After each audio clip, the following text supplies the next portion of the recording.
Our next performer, I'll call him, is a young man who was in IIT. He's a brilliant young man. He was a brilliant young man. He's a brilliant man today. Was one of those super minds that we have in India. Gone, I don't know if you've met some of our super minds. We really have. We've got some really intelligent people and lots of people you should never meet. But he is in the first category. He's an IIT grad, and am I right? Never went. Never went ultimately, but cracked the exam and then wasted the seat basically. So some other fellow probably committed suicide because of him, because he didn't get in. But don't let that weigh on your conscience. You went forward, you went to Singapore, you conquered territory, and now he's given us the shortest data. Give him a big hand, ladies and gentlemen. It's only two small paragraphs. Rohan is Twitter's brand strategy lead for Southeast Asia and China. He develops and executes custom solutions for some of the region's biggest advertisers, which include Unilever, Procter & Gamble, Coca-Cola, Nestle, Huawei, Samsung, and prior to Twitter, he worked at Ogilvy, Razorfish, Wonderman, and at a brothel in Singapore, where he made lots of money. He's a Cannes Lion winner, is that true? Where's your lion? Show us. I know. Your lion. Okay. And a good brief keeps him up at night. Now for us in India, brief means chatti, underwear. So whatever makes you happy, brother Rohan. Big hand! The man who heads Twitter strategy, brand strategy, I would say. Rohan Lovejoy. One.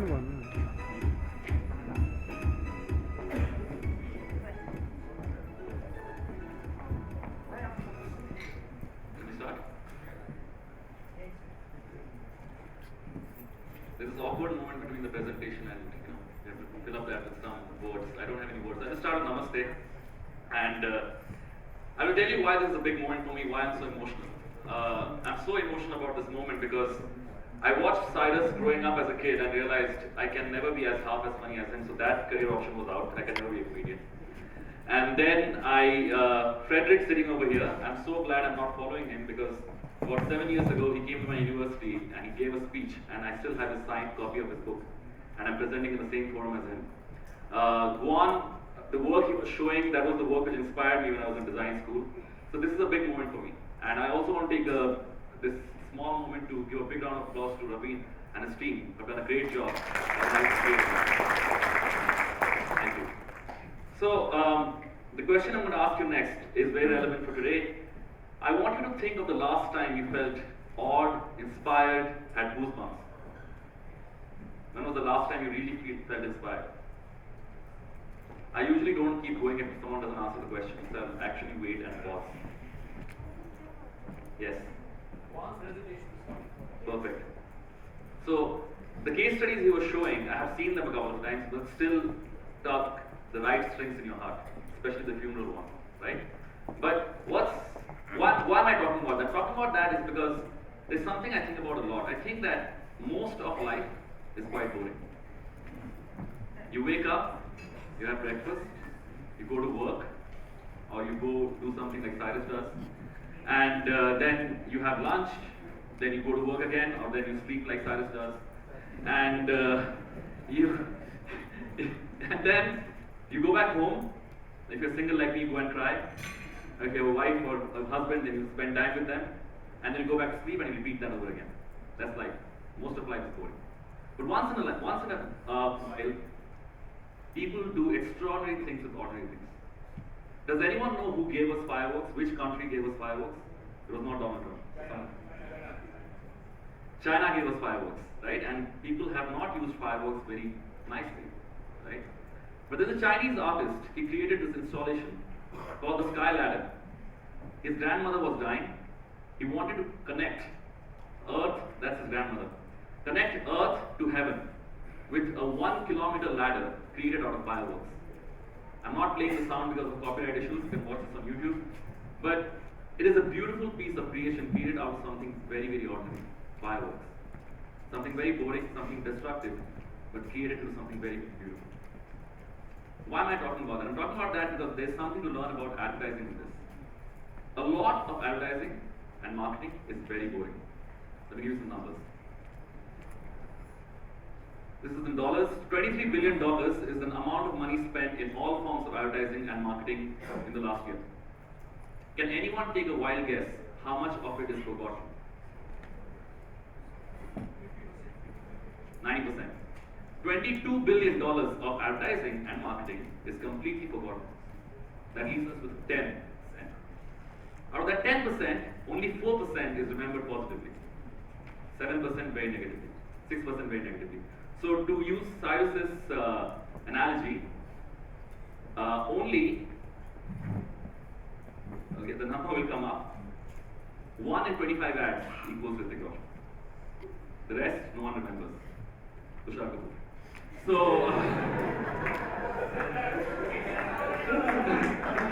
so that's advertising for you, right? It's very, very boring. But you know what? I'm not here dissing the work of my fellow marketers. Most of my work is boring. Boring is essential. You have to wake up, you have to eat, you have to go to work. It's boring, but it's essential. So I'll give you a boring but essential example. Now, another question. Can you name a brand which you have been loyal to all your life without knowing that you've been loyal to them? I can bet at least 75% of you are wearing that brand right now.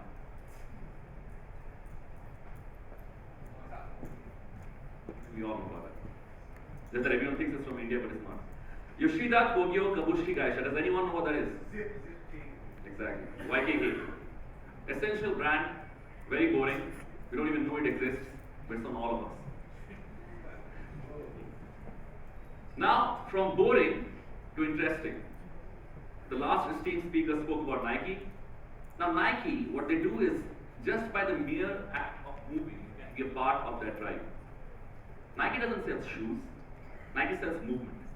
If you move, you're part of Nike.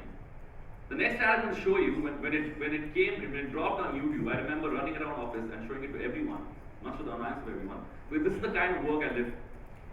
If one day I can create work like this, I swear to you, I'll move here and retire. This was Nike doing an ad for women's apparel.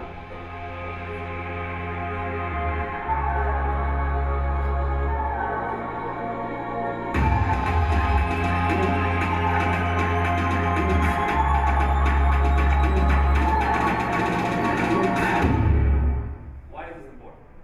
Not because the sound and the production, all of this is great. That's fine.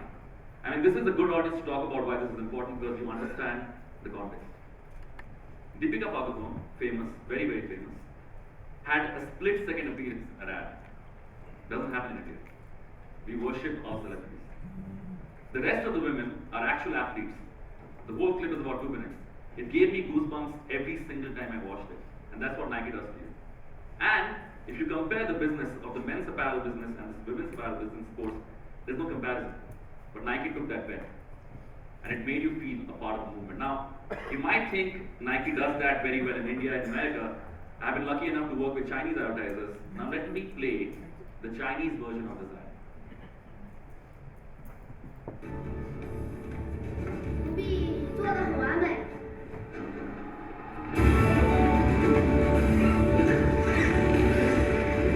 这是非得学谁的样子。做完了，上路。我们可全面教你去做这些。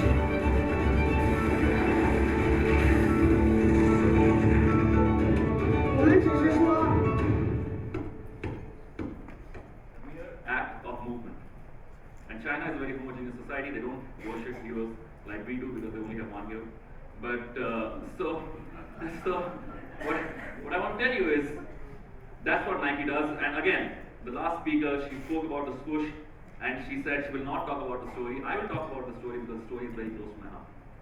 Now, Ravin came up to me this morning and said, print is a business which is going up in this country. Do you have any print examples?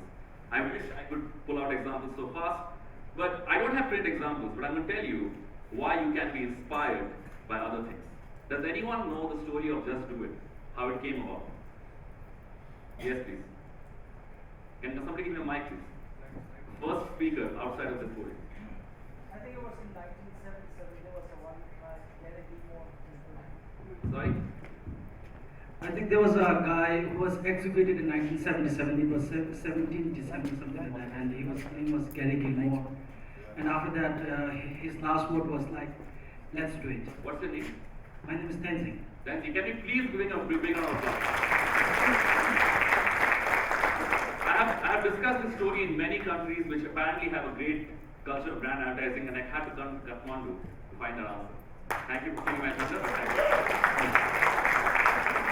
That's usually my punchline, but thank you. So that's it. Just do it, like he said, was the last words of a man in Portland, Oregon, where Dan Whiten, who came up with the tagline, lived. He was thinking about what to do with Nike. He was reading the morning newspaper, and he reads the last line of a man who was convicted. Was the priest asked him, "What are your last words?" And he said, "Just do it."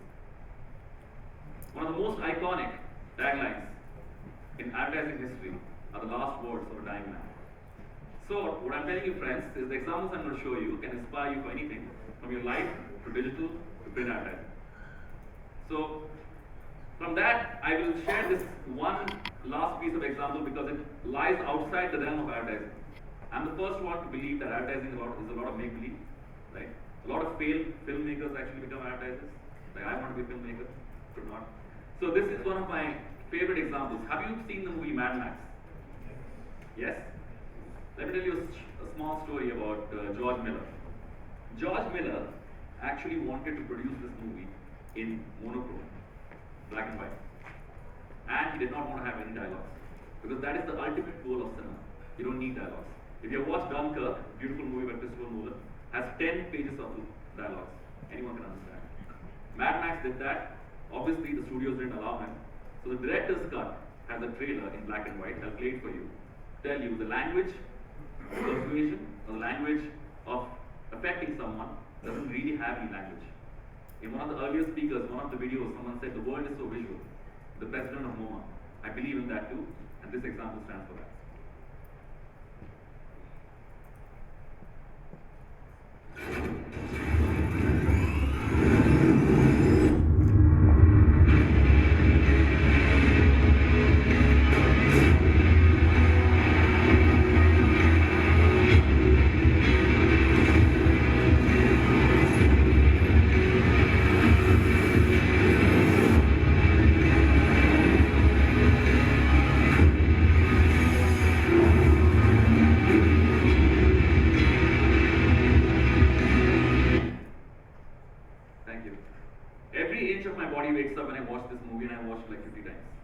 It's so beautiful, it's so achievable, it's so universal, and most of marketing would be that. With that, I will go into my presentation. My name is Rohan. I look after brand strategy of South Asia and China. I'm also the only speaker who doesn't own a suit, so sorry about that. And I'll talk to you about how to create awe. Now, why awe? Last year, Harvard University did a study where it said that awe is the seventh emotion. It's the emotion which wakes you up. Inspire comes from the Greek word of actually taking your breath away. And as marketeers, we have a responsibility towards creating more.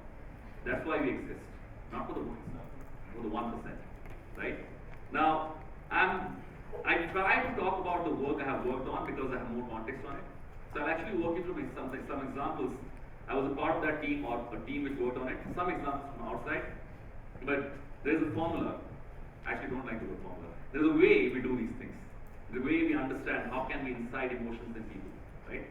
The first one, any Australians in the house? No. So I can disown them. So there are three ways you're going to do it. I'm actually sorry I could not come yesterday. There was no direct flight yesterday. So for yesterday's ceremony, empathy. I believe you guys had a session on that.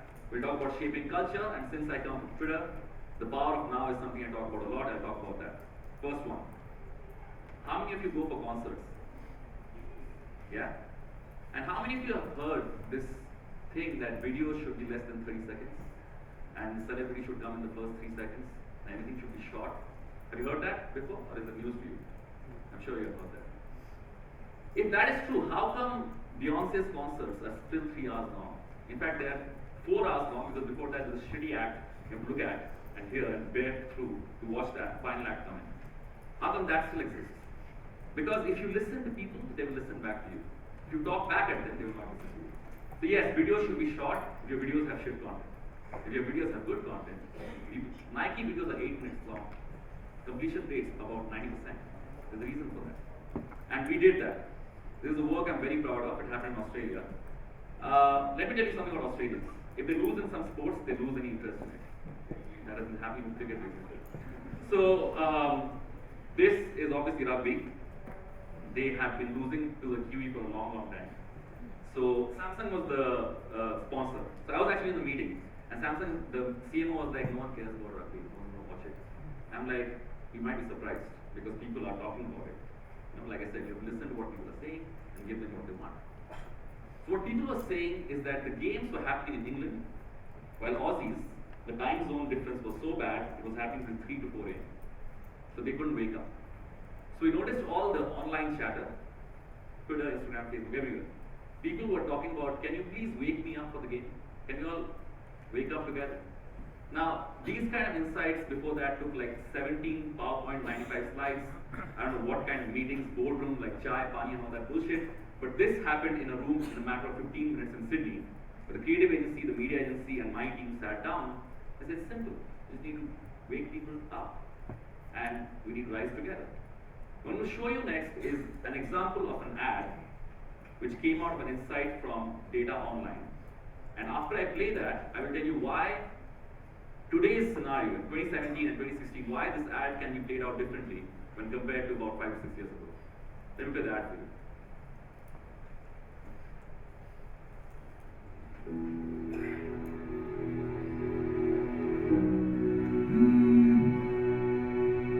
We rise.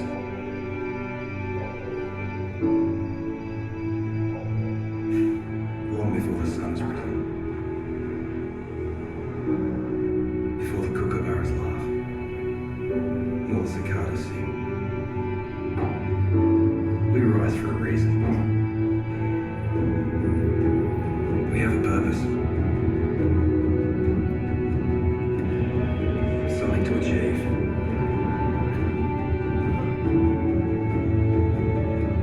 So we rise to the challenge. Rise to the occasion. And rise above those that say, no chance. Besides, who gives a rat's what they think? Not us. So rise up. Wherever you are.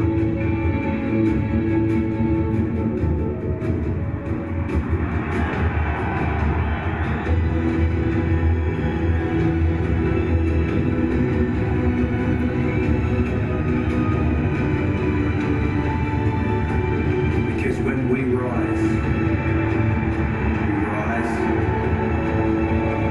together. So this was the ad we put out. Very proud of this work. But about 5 to 6 years ago, you put this ad out on TV and you just forget about it, you go to sleep. But what we did, we took it a step further. We put that ad out. I won't go into the details of it, but you could, by a simple click, subscribe to an alarm. Twitter turns into an alarm.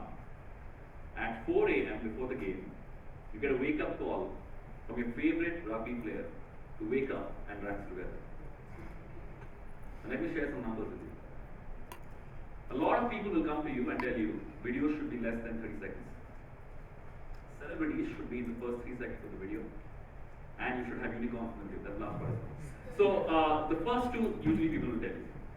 This video is more than 2 minutes. The celebrity comes in 1 minute into the video, and he has a brief experience.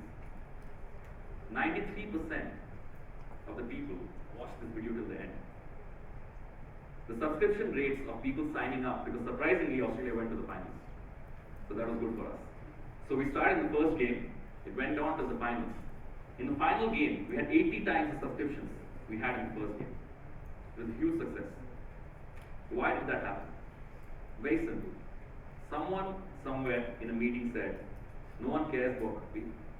But we decided to listen to what people are actually saying and realize people do care. They want to be woken up, and they want to be woken up together. And that's why it worked. That's my first example. How about this? Alright. We have been talking a lot about branding. Right? Let me give you a brief history of the word branding. The word branding comes from the word B-R-A-N-D-D. I can't pronounce it. I just learned English like 5 years ago. So brand, it's a Nordic word. It literally means to leave a mark, right? Now, what is the ultimate goal of a brand? Can anyone answer that question? You have so many experts in this room. What is the ultimate goal of a brand? Would you like to? You have like 20 years on me, so I'm sure you can answer that question. Cyrus, please. I'm a lawyer. The ultimate goal of a brand, I believe, in my humble opinion, is to be a part of culture. You know, when Coca-Cola, we know that they stand for happiness, right? Like when Xerox becomes a verb, when Uber becomes a verb, they become a part of your lexicon, right? And how do you do that? Because as much as you like it or not, advertising and culture have a symbiotic relationship. I'm not saying it's a good thing, but that's what it is. They feed off each other. So you can either be a part of it or you can shape it, and I'm going to show you 2 examples of that. The first one, I was actually talking to Guan about this during lunch. I have never come across a client who is this brave. Has anyone heard of REI? REI is a sports apparel brand. They make hiking gear, right? And one of the worst days in the human calendar is Black Friday. I hate it. Online sales. People go crazy, right? And we get so many briefs. What can we do? We just sell things. What else can you do? It's a sales day. But actually, this is very synonymous to what Juan was saying. We went up to the CMO and we said, people who love your brand, they hate standing in line and sitting inside a store. Obviously, these people love hiking. And this is not an assumption. I hate Black Friday. I'd rather be at the beach. This is a multi-million-dollar hiking gear company, and they rely a lot on their Black Friday sales. We went up to them and we said, close your stores. On that day, give a day off to your employees and ask all your loyal customers to opt outside, because that's what we stand for.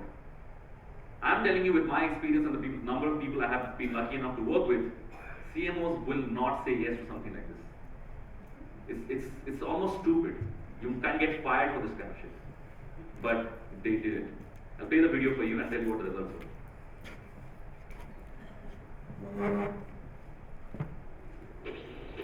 In the news tonight, another Black Friday has arrived. Tradition Black Friday. Lines are already forming and hundreds of people leave. Just a handful of promotion deals inside. Retailers opening their doors on Thanksgiving evening. These employees took their Thanksgiving dinners to go. Doors are opening. Shoppers must return. It was a chaotic scene. I love how it sounds like a zombie apocalypse, because Black Friday usually seems like that. And they were like, we'll shut it down. What were the results?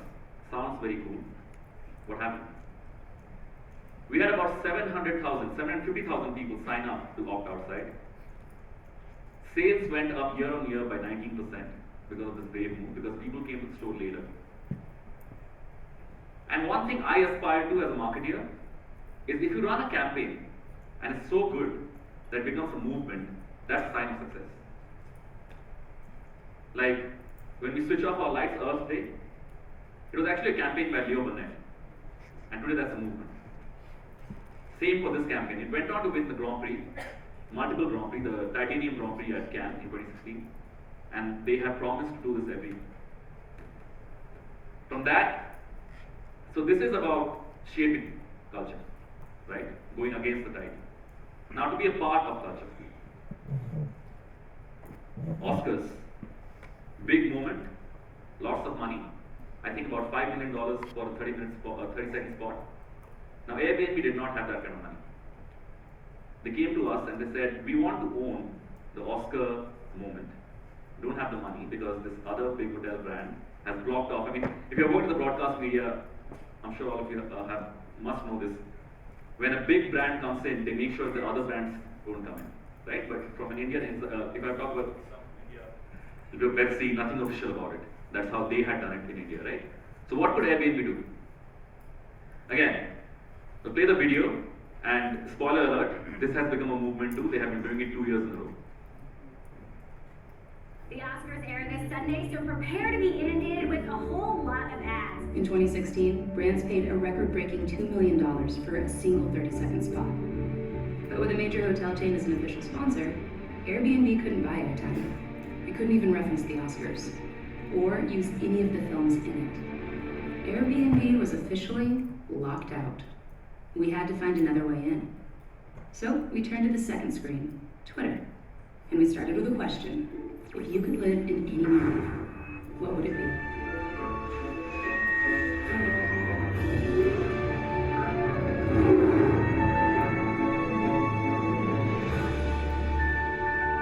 Just like that, we got Twitter to reference all of the movies we couldn't. We answered each with a perfect listing, so fans could really live in the movies. Some went right to the classics.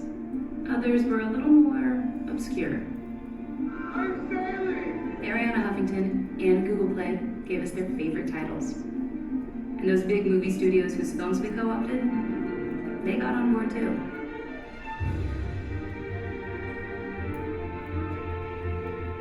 Even the press made Airbnb a central part of the Oscars conversation.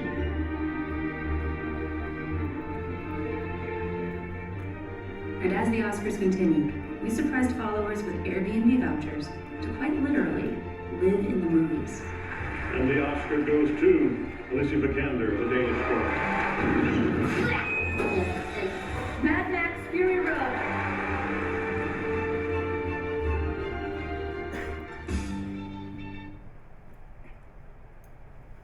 So, a lot of grand tricks in the hotel industry did not want us to do this. We managed to do it, and we won 3 Grand Prix for this campaign. And again, they did that again this year, and it was a huge success. Because it really understands what people want to talk about. I know we just had food, so this might not be so enticing for you. But because I live in Singapore, I can't say momos, but taco is something I love a lot. I wish I could say momos. I wish it was a momo emoji engine. But this is taco emoji engine, right? What is the taco emoji engine? The Oscars, Aaron. This thing The emoji. Oscars. Okay, alright. Believe it or not, there's actually a governing body who sits somewhere, I don't know where, to decide what emojis should come on your keyboard. There was a dark time once when the emoji keyboard did not have a taco emoji. It did. And people were like me, were like, what the fuck? I'm just like, I need a taco emoji. So apparently there are 3,000 people in the world like that who signed up a petition to bring a taco emoji onto the keyboard. Big moment. Then how did Taco Bell capitalize on this moment? Let me show you.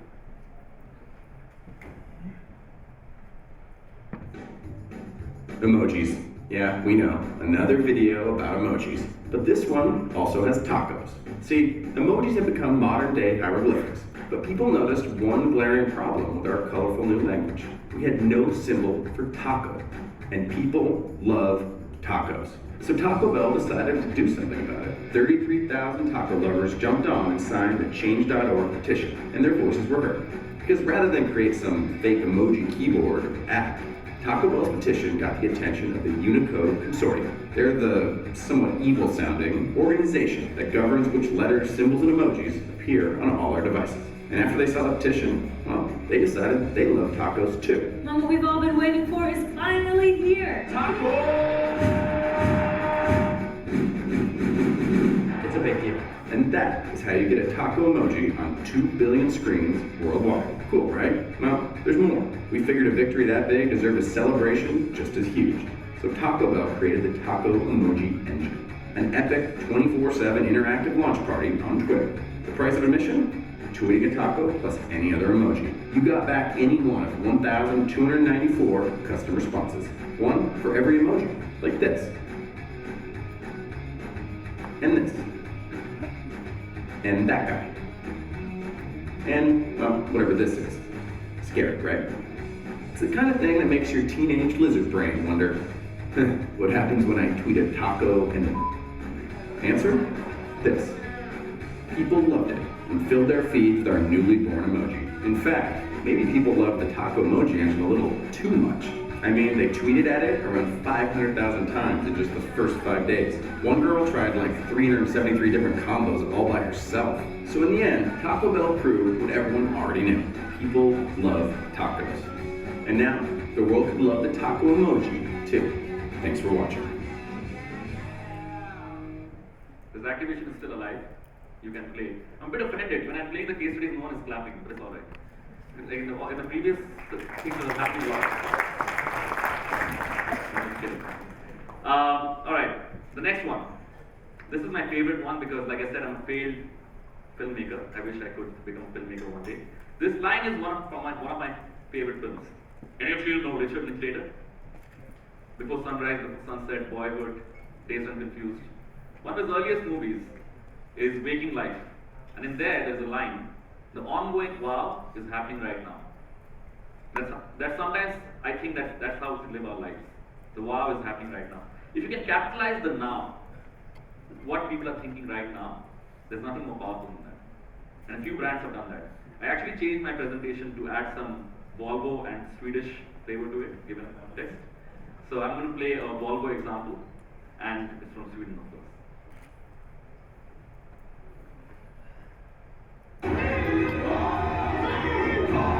On Super Bowl Sunday, the US is big, loud, and expensive. Sweden is Swedish. So how does Volvo compete with the other car brands and their millions spent on commercials during the game? We don't. We steal it.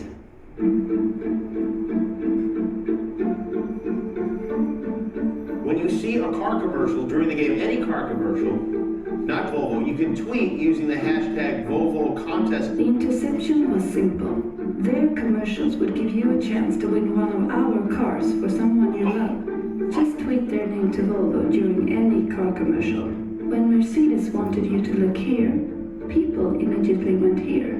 When Lexus spent 4.5 million for this, Twitter looked like this. Shifting the social conversation to Volvo. With up to 2,000 tweets per minute every time their commercials aired, we changed the Super Bowl conversation from one loud 30-second roar to an ongoing conversation about Volvo that lasted the entire game. We were the only car company to trend both nationally and globally. So they weren't advertising on TV, they were letting all the other car companies do that for them? And just like that, their millions of dollars worth of car commercials turned into a social conversation about Volvo, helping our XC60 to a 70% sales increase the month following the game, the highest in its segment.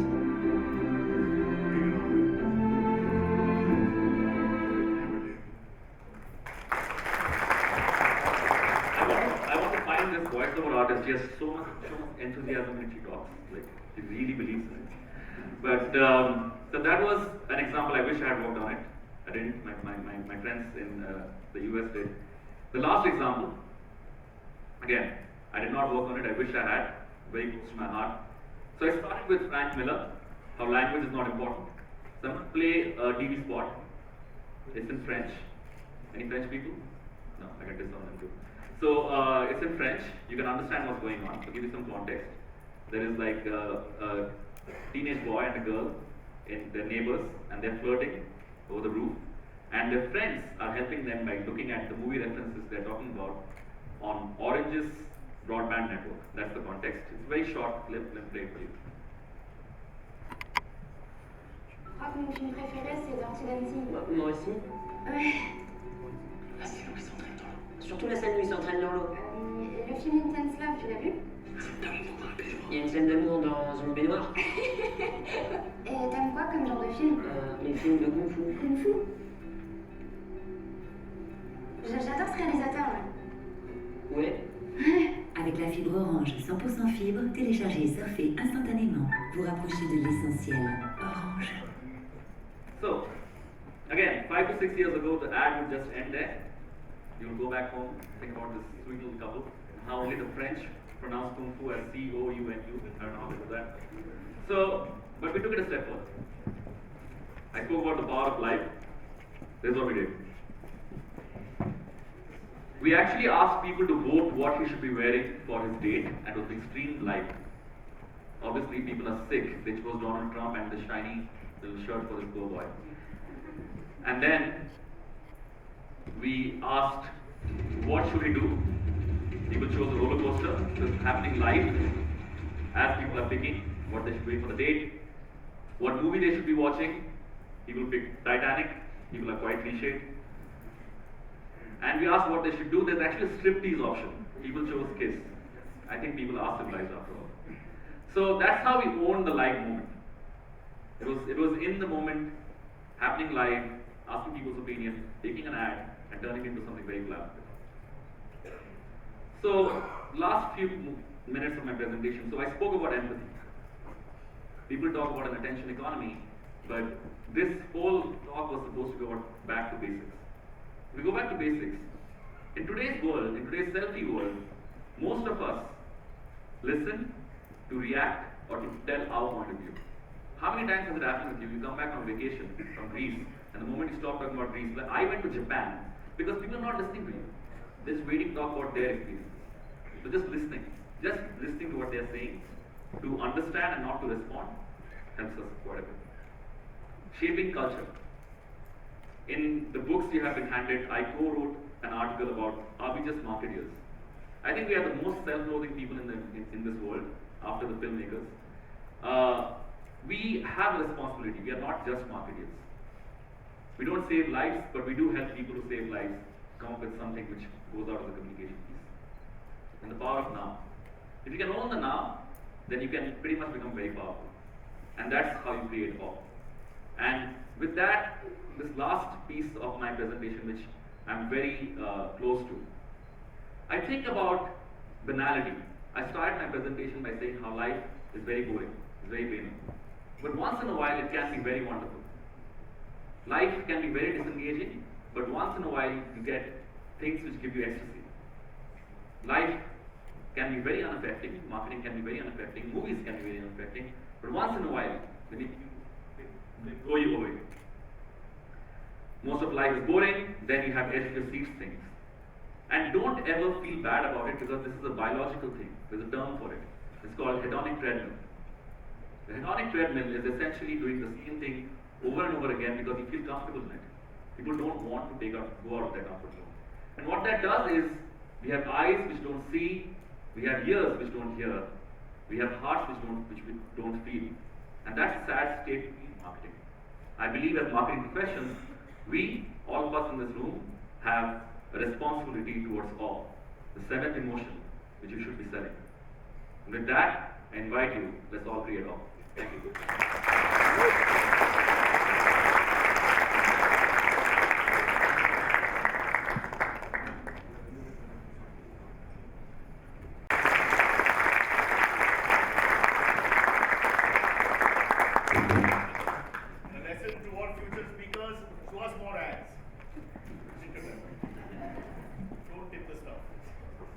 Okay, ladies and gentlemen, very interesting. And the fact that he doesn't wear a suit, don't let that fool you. He's got lots of Volvos outside, all owned by him.